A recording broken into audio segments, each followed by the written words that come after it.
large part of Austin's music culture was documented in the 80s and 90s by fanzines, and like vinyl and cassettes, fanzines are making a comeback, or at least this one. It's called Pushermania #1. Matt Sonzala is behind Pushermania. It's designed to promote a show, but you've brought the fanzine back, and the internet really put a dent in fanzines, and you're going to drop these all over town and see what happens.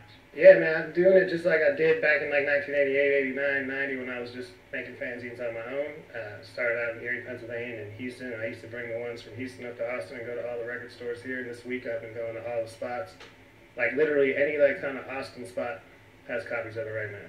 You've interviewed a bunch of bands that are going to play on a show on July 9th. The Suffers, Latasha and the Black Ties, Fat Tony.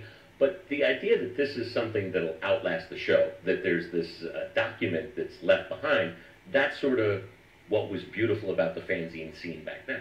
I mean, if you go into my garage at home, or even worse, my closet at my mother's house, I've got every fanzine I've ever had in my hands in my life. I've kept those forever. They're definitely a document of a time.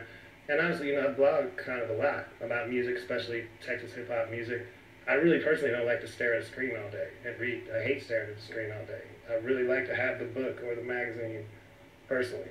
And I really felt like, I read things every day on the internet and they're literally gone in an hour. So what could we do to kind of promote not only this show, but to me I put Latasha and the Black Ties and the Suffers together because I feel like they're the leaders of a new movement in Texas. There's a lot of like organic soul and funk and things like that coming back from here, Houston, Dallas, San Antonio even.